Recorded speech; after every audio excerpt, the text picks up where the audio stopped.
Every single day, some new absurdity that we never could have imagined possible is yet again at our doorstep. And yes, we dodge, we evade, we parry, we defend against many of them. But the needle continues to be moved on what American politicians will try.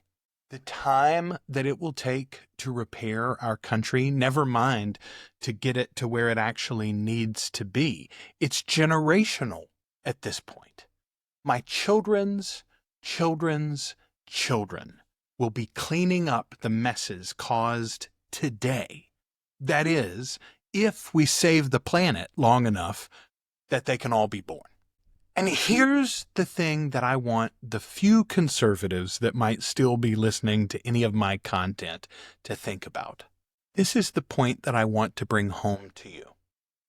Liberal politicians will take these sorts of unconstitutional and illegal strides as well in service of their own agenda. Don't be surprised when the Supreme Court gets expanded during the next time that Democrats control Congress and the White House.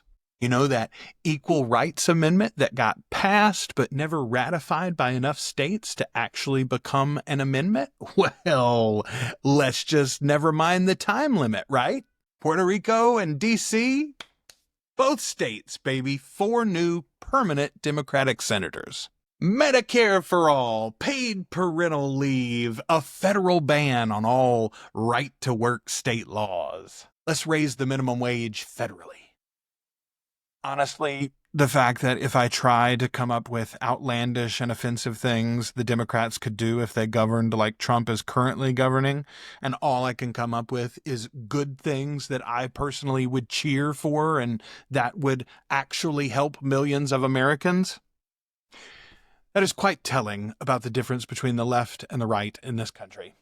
I am a progressive. I enjoyed hearing Senator Bernie Sanders speak this past weekend in Shreveport, Louisiana. He and Alexandria Ocasio-Cortez are probably as close as American politicians get to saying my own beliefs and values out loud. But I'm also a big fan of the American experiment and the Constitution. And I genuinely don't enjoy when my team breaks the rules and norms. It's why I've been against the overuse of the executive order since the Clinton presidency, and why I was angry at President Obama for using drones and bombings without congressional authority. When Trump is gone, and praise God, he will eventually be gone, the more sane people that fill that office after him will surely have better intentions and better advisors, and I'm sure they'll do all they can to return to the rule of law and the checks and balances that were supposed to be built into our government to protect us from a person like Trump. But they'll also be tempted. They'll be tempted to use that same overreach and justify it with their righteous intentions. They'll want to move faster and act more boldly than the law allows, but was and continues to be allowed for Donald Trump. And they'll say, well, he did that, so it's okay that I'll do this to fix it. I'm just fixing what he did. But then that never stops.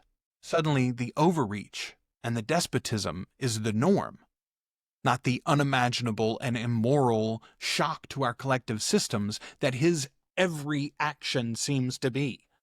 As I record this morning, that guy walked out onto the front lawn of the White House to speak to the press before heading to NATO to plead Vladimir Putin's case for him. And he said that Iran and Israel have been fighting so hard and for so long that they don't know what the fuck they're doing.